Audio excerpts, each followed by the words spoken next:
ഇപ്പോൾ ഒരു വെറൈറ്റി രീതിയിലുള്ള ചപ്പാത്തിയാണ് നമ്മൾ ഉണ്ടാക്കാൻ പോകുന്നത്. ഒരു 4-5 ചപ്പാത്തി ഞാൻ ആദ്യം തന്നെ ഉണ്ടാക്കി വെച്ചിട്ടുണ്ട്. അത് ഏട്ടനാണ്. അത് ഞാൻ വെളിച്ചെണ്ണയിലാണ് കേട്ടോ ഒക്കെ റെഡിയാക്കിയത്. ഇത് നമ്മൾ ഇത്തിരി നെയ്യാണ് ഇതിൽ ഉപയോഗിക്കാൻ പോകുന്നത്. അപ്പോൾ ആദ്യം തന്നെ നെയ്യ് പരത്തിയിട്ടുണ്ട്. ഇത് നമ്മൾ ഇതിന് ഷേപ്പൊന്നും ആവശ്യമില്ല കേട്ടോ. ഷേപ്പൊന്നും റെഡിയായി കിട്ടിയെന്ന് വരില്ല. അപ്പോൾ നമ്മൾ സാധാരണ ചപ്പാത്തി പരത്തുമ്പോൾ തന്നെ നന്നായി പരത്താം. നെയ്യിട്ടതുകൊണ്ട് തന്നെ നന്നായിട്ട് വേഗം തന്നെ ആയി കിട്ടും കേട്ടോ, കറന്ന് കിട്ടും.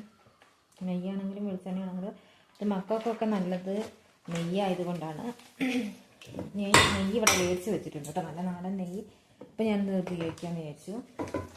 അപ്പോൾ അത് ചപ്പാത്തി പരത്തുമ്പോൾ തന്നെ പരത്തി പിന്നെ അത് നമ്മളതൊന്ന് ഇങ്ങനെ സെൻറ്ററിലേക്ക് മടക്കി 4 മടക്ക്, ഇങ്ങനെ 2 മടക്ക്, അതായത് ഇങ്ങനെ കിട്ടും കേട്ടോ. മടക്കിയാൽ അത് നമ്മളൊന്നുകൂടെ പിന്നെ പരത്തിയെടുക്കും.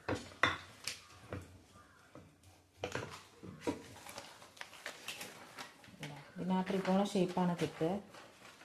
അതാണ് ഞാൻ ആദ്യം പറഞ്ഞ ഷേപ്പിന് വിളിച്ചതെല്ലാം കേട്ടോ. ഓക്കെ, സിമ്പിളായിട്ട് നമ്മൾ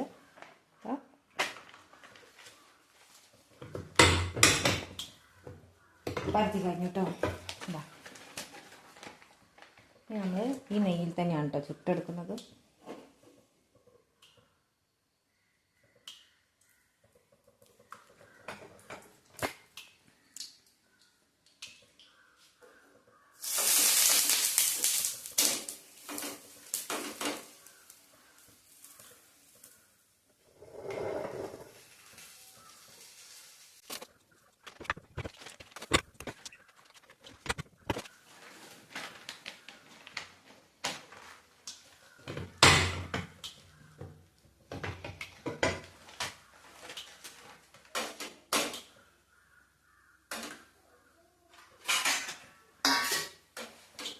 അപ്പോൾ അതാ ഒന്ന് നമ്മൾ ചുട്ടെടുത്തിട്ടുണ്ട് കേട്ടോ. ഇതിൻ്റെ റിസൾട്ട് അറിയാൻ ഒന്ന് ചൂട് തണയും കേട്ടോ. അതിൻ്റെ നമുക്ക് നോക്കാം. ആ സമയം കൊണ്ട് നമ്മൾ എല്ലാം ഒന്ന് ചുട്ടെടുക്കാം കേട്ടോ.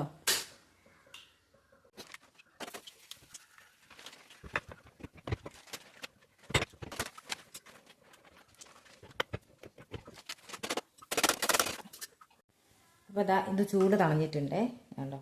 നല്ല സോഫ്റ്റായിട്ട് ഇതാ കുറേ ലെയറായിട്ട് നല്ല തിന്നാനും നല്ല നമുക്ക് കഴിക്കാനും നല്ല ടേസ്റ്റ് ആയിട്ടുള്ള ചപ്പാത്തിയാണ് കേട്ടോ. നല്ല സ്മൂത്തായിട്ട്, ഇതിന് കറിയൊന്നും തന്നെ ആവശ്യമില്ല കേട്ടോ.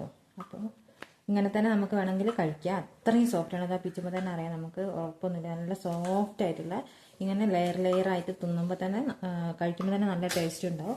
പിന്നെ നെയ്യാകുമ്പോൾ മക്കൾക്ക് ഇഷ്ടമുണ്ട് കേട്ടോ. അപ്പോൾ എല്ലാവരും ഒന്ന് ട്രൈ ചെയ്ത് നോക്കണം.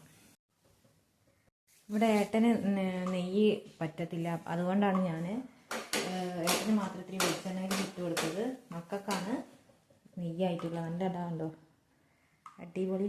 ഇത് നല്ല ചൂടുണ്ട്. നെയ്യാകുമ്പോൾ കൈ നല്ല വേദന ഉണ്ടാവും. ചൂടാറാകുമ്പോൾ നല്ല സോഫ്റ്റ് ആയിട്ടുള്ള ചപ്പാത്തിയാണ് കേട്ടോ.